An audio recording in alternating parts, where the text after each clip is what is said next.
Assalamualaikum warahmatullahi wabarakatuh. Perkenalkan, kami dari kelompok E dari sesi C3. Saya Nabila Pratama Putri, NPM 1903-1010-129, dan partner saya. Perkenalkan, nama saya Alvina Nurfiani, NPM 190310101128.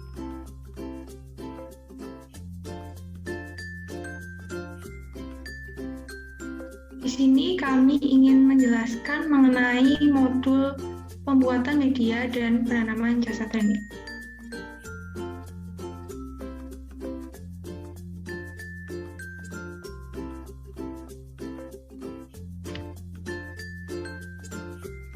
Apa itu pengertian dari media? Media adalah suatu bahan yang terdiri atas campuran nutrisi, nutrien yang digunakan oleh suatu mikroorganisme untuk tumbuh dan berkembang biak pada media tersebut. Nah, apa itu mikroorganisme? Mikroorganisme adalah makhluk hidup yang sangat kecil ukurannya sehingga tidak dapat diamati secara alat bantu seperti mikroskop untuk dapat melihat makhluknya. Fungsi media itu ada 3, ada pertumbuhan mikroba, isolasi, dan inokulasi mikroba. Kemudian ada uji fisiologi dan biokimia mikroba. Nah, seperti yang sudah dijelaskan, bahwa media itu merupakan campuran nutrisi. Nah, campuran dari nutrisi ini digunakan untuk menumbuhkan mikroba. Nah, fungsi kedua itu isolasi dan inokulasi mikroba. Isolasi sendiri merupakan proses pemisahan mikroba dari campuran biakannya di habitatnya menjadi kultur murni, dan inokulasi sendiri merupakan proses pemindahan mikroba dari media yang satu ke media yang lain. Jadi dapat disimpulkan bahwa fungsi media dari isolasi dan inokulasi. Kemudian yang ketiga itu sebagai uji fisiologi dan biokimia mikroba. Media itu digunakan untuk mengidentifikasi karakteristik dari mikrobanya. Nah, jenis media yang digunakan itu digunakan untuk mengidentifikasi dari karakteristik mikrobanya. Kemudian syarat media itu ada 5. Yang pertama itu nutrisi. Nah, seperti yang kita tahu bahwa mikroba ini membutuhkan nutrisi, sehingga media yang kita gunakan itu harus mengandung semua nutrisi yang dibutuhkan oleh mikroba itu. Osmosis. Jadi media harus menyediakan kondisi pertumbuhan yang sesuai dan tekanan osmotik. Dan yang terakhir itu adalah sterilisasi. Jadi sebelum dilakukan inokulasi atau pertumbuhan mikroba untuk mencegah adanya kontaminan. Kemudian ada bahan dasar, nutrisi makanan, dan bahan tambahan. Bahan dasar itu terdiri dari air, agar, gelatin, dan silika gel. Nah, air ini digunakan untuk pelarut pembuatan media, dan agar, gelatin, dan silika gel itu digunakan untuk bahan pemadat. Kemudian nutrisi unsur-unsur yang digunakan untuk metabolisme sel, yaitu unsur makro seperti CHNOP dan unsur mikro seperti FG dan MG. Kemudian bahan tambahan contohnya itu fenolet, indikator asam basa untuk mengetahui pH dari medium apakah sudah sesuai atau tidak mikrobanya. Kemudian ada ciri-ciri kerusakan pada media, ada 5, yaitu pertama berkurangnya kapasitas pertumbuhan, yang kedua penyusutan kekentalan, yang ketiga warna menjadi gelap, yang keempat perubahan pH, yang kelima pengendapan. Nah, yang pertama berkurangnya kapasitas pertumbuhan ini diakibatkan karena oversterilisasi, sehingga justru malah menurunkan kapasitas pertumbuhan dari mikrobanya. Penyusutan kekentalan ini disebabkan karena pencairan atau pemanasan berulang dari media padat, sehingga akan menyusutkan kekentalan dari medianya. Terus yang ketiga ada warna menjadi gelap atau keruh yang disebabkan oleh oversterilisasi, sehingga menyebabkan terjadinya karamelisasi pada karbohidrat atau gula-gula, sehingga kejadian ini menyebabkan warna dari media ini menjadi keruh. Kemudian ada perubahan pH, perubahan mengandung alkali. Selain itu terjadinya hidrolisasi terhadap bahan-bahan dari medianya. Kemudian yang terakhir adalah pengendapan, diakibatkan oleh berlebihan sehingga menyebabkan kerak atau pengendapan di medianya itu. Kemudian ada jenis-jenis media. Jenis-jenis media itu bisa dibagi dan asal bahannya.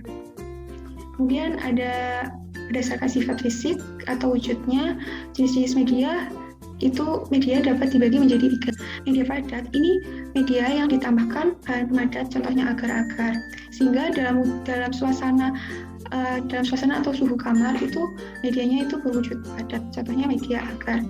Wujudnya itu padat, itu dapat mempertahankan posisi sel sehingga untuk proses penghitungan atau pengkulturan itu bisa lebih mudah. Nah, kemudian ada media cair. Media ini itu tidak ditambahkan bahan pemadat seperti media padat sehingga berwujud cair.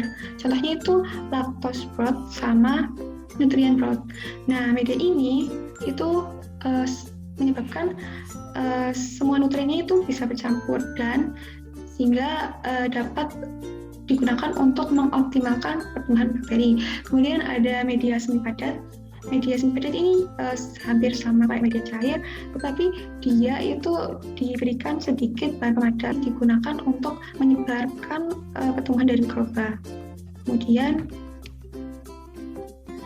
ada berdasarkan komposisinya, media dibagi menjadi 3, ada media sintetik, komplementer, dan media non-sintetik. Media sintetik itu media yang komponen penyusunnya itu sudah dapat diketahui secara pasti. Sedangkan media komplementer itu media yang komposisi penyusunnya itu sebagian tidak dapat diketahui secara pasti dan sebagian lagi itu sudah diketahui secara pasti. Nah, yang terakhir itu ada komponen penyusunnya itu tidak dapat diketahui secara pasti. Selanjutnya ada dibagi menjadi 5, yaitu ada media umum, selektif, pengkaya, media diferensial, dan ada media perhitungan. Media umum itu media yang secara umum digunakan untuk pertumbuhan mikroba. Contohnya adalah media agar yang digunakan untuk pertumbuhan bakteri. Dan media PDA itu digunakan untuk menumbuhkan fungi. Nah, selanjutnya ada media selektif, media spesies mikroba tertentu. Nah, contohnya itu media SS agar yang digunakan untuk menumbuhkan salmonella dan shigella, sedangkan mikroba lainnya akan dihambat oleh. Jadi mikroba sebelum dikultur itu selenite growth yang digunakan untuk diferensial yang digunakan untuk menguji karakteristik dari mikrobanya. Kemudian ada media perhitungan sesuai dengan namanya digunakan untuk menghitung jumlah mikroba. Jadi dibagi menjadi 3, ada media alami, ada media semi sintetik, dan ada media sintetik. Nah, media alami itu komponennya itu terdiri dari bahan alami.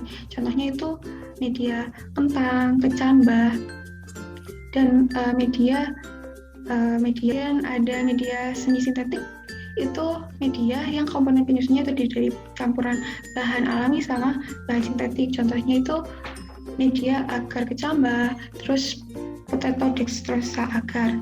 Kemudian yang terakhir ada media sintetik, yaitu terbuat dari bahan sintetik. Contohnya itu endoagar. Oke, selanjutnya adalah nutrisi yang diperlukan untuk pertumbuhan mikroba. Ini dibedakan menjadi 2, ada makroelemen sama mikroelemen. Untuk yang makroelemen ini nutrisi yang diperlukan dalam jumlah yang banyak. Contohnya seperti karbon, kemudian ada oksigen, ada hidrogen, kemudian ada nitrogen, ada fosfor, kemudian ada besi, zat besi, ada kalsium, dan lain-lain.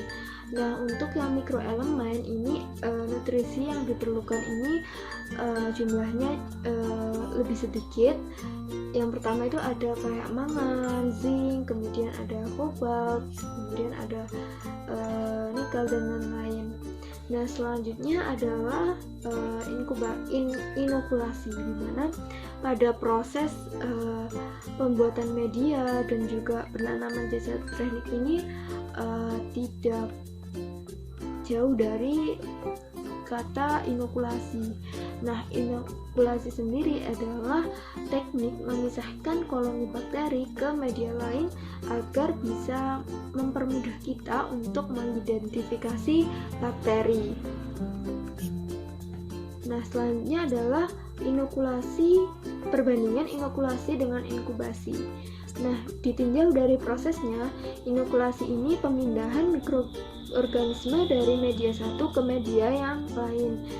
untuk dikembangkan untuk dikultur.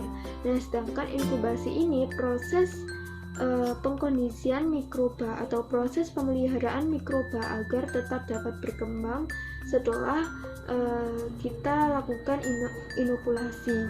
Nah, kemudian untuk waktu yang diperlukan, kalau misalnya inokulasi ini akan lebih singkat karena hanya melakukan pemindahan, sedangkan inkubasi ini pasti memerlukan waktu yang lama untuk melakukan proses pemeliharaan mikroba.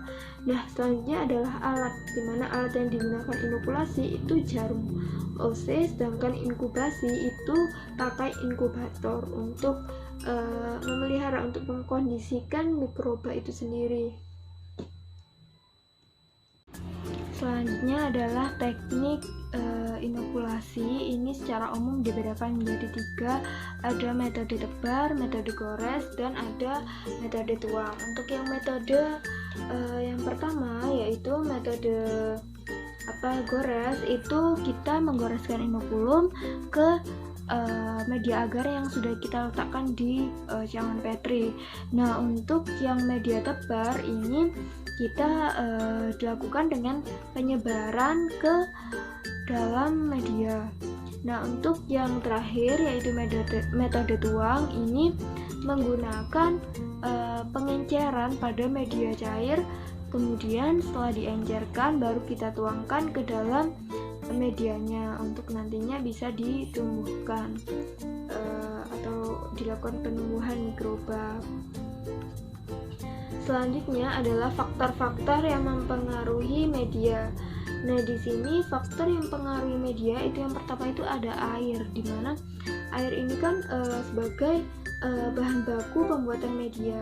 Nah, kita harus memperhatikan nih kontaminasi mikroorganisme yang ada di air.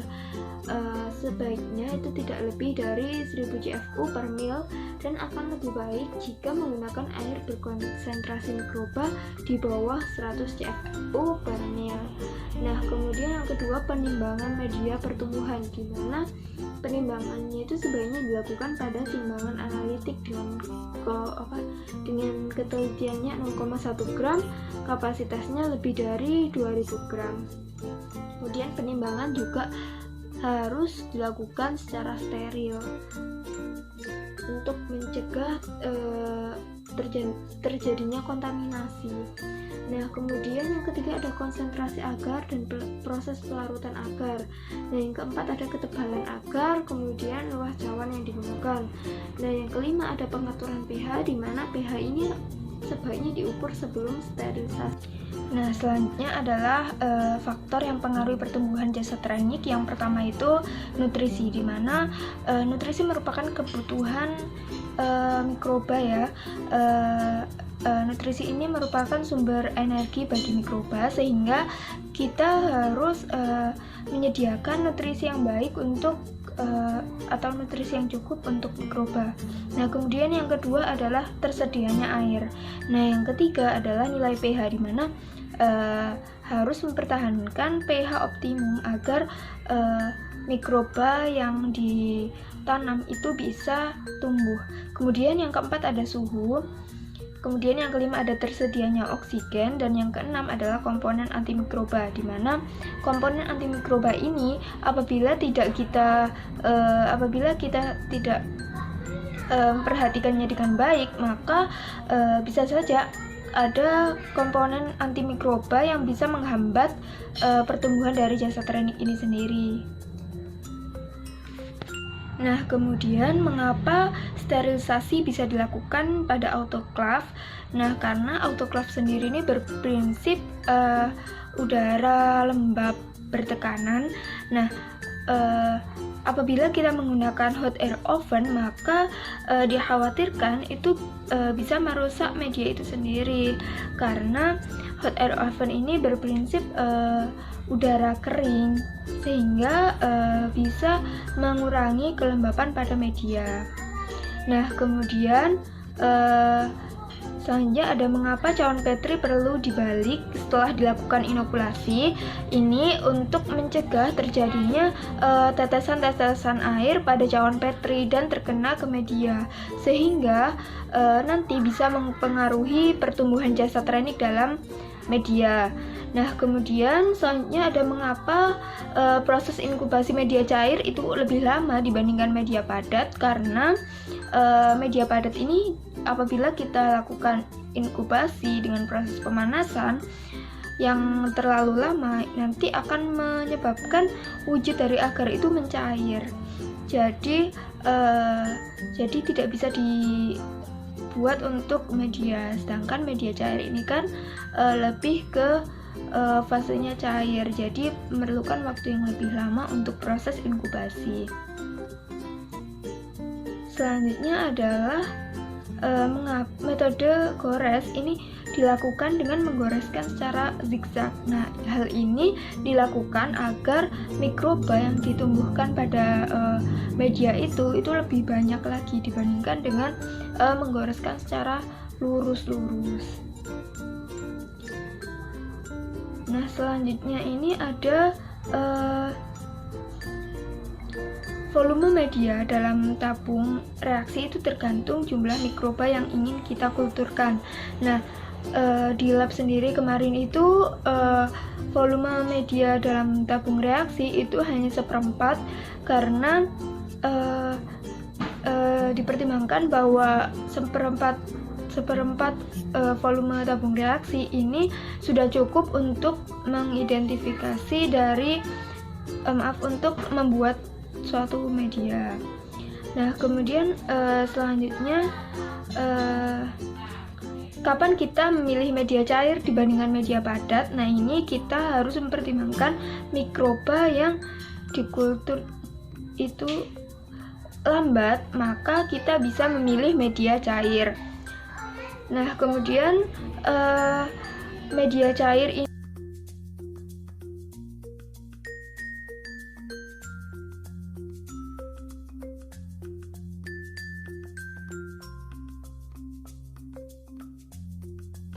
Nah, sekian dulu presentasi kami, video kami tentang tentang pembuatan media dan penanaman jasad renik. Kurang lebihnya kami mohon maaf. Wassalamualaikum warahmatullahi wabarakatuh.